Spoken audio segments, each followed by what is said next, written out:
patient we were just talking to right now has just passed away due to malnutrition and lack of medical assistance. He has not passed away now. We're going to have a look at his status right now.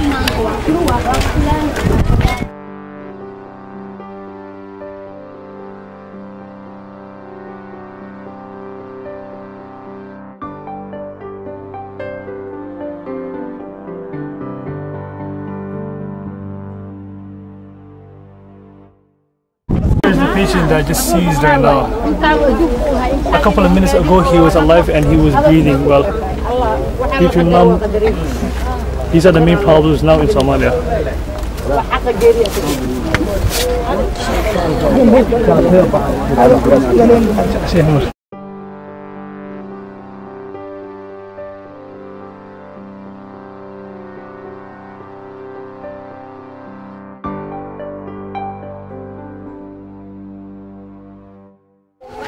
waxaan joognaa madaxa kaamka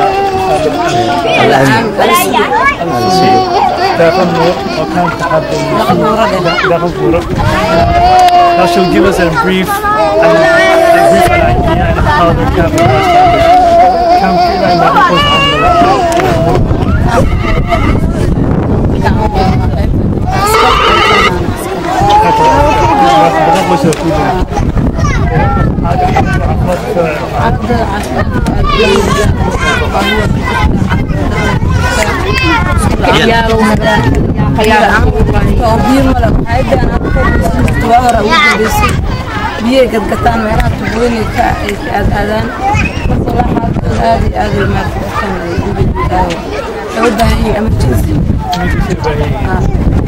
she's requesting for emergency gather emergency support because there's lack of water supply, there's lack of health assistance, there's lack of any nutrition, any support at all.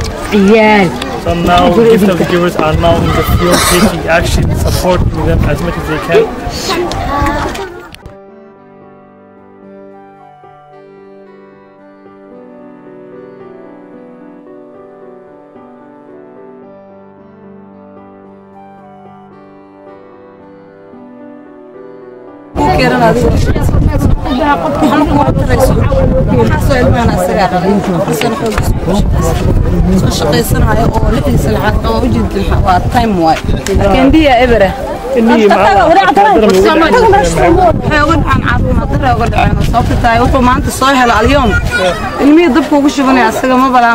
A patient that declined for the last 4 years due to lack of nutrition, lack of any nutrition at all. He used to work on his own, but now he is disabled and cannot work.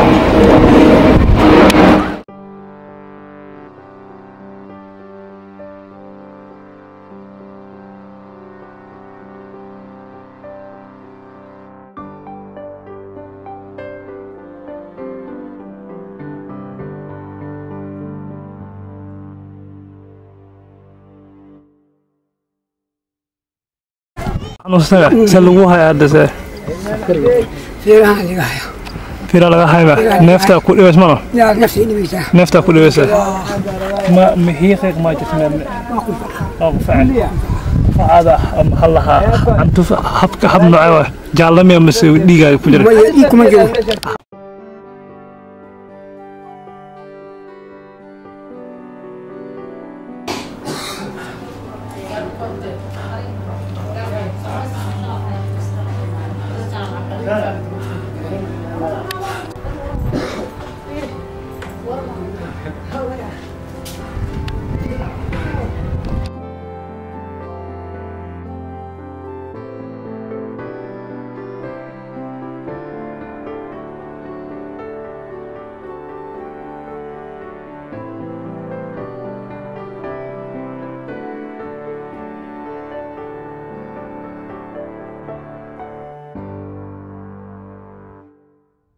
Now we can see this patient with severe problem breathing, coughing.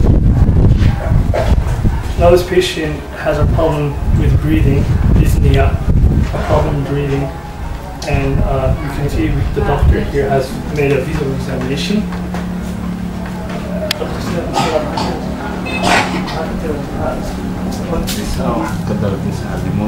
Pneumonia. sometimes I make coffee. Coffee. Yes. Sometimes I mean, COPD. nutrition. Yeah. Nutrition, yes. And there's also if you have diabetes, COPD, there might be anemia, also malnutrition. Now we give them the gurus are going to give him medical treatment and medical care. I'm not best that.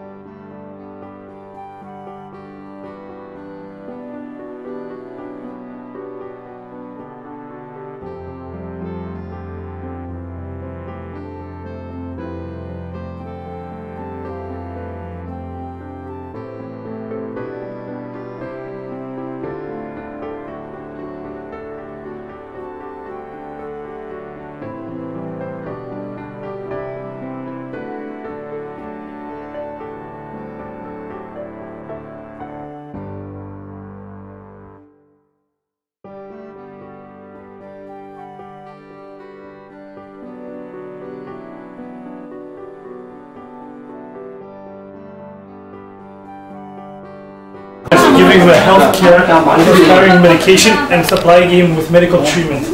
Here, as you can see now, give him the giver supply. Here's now the patient with medical care supplied by giving him medical treatment and prescribing medication. As you can see now, member of Doctor of Gift of the Givers is going to give him medication. كريم كسبها وقت من حبة استعمالها. كان يستحق وقت واحد. حبة شوي حبة هبيكي. كسب. كان الله متوسط استحق وقت من حبة حبة. كان استحق وقت من حبة حبة. لو لم تيجي قحمة هبيكي شو تقحم ليش؟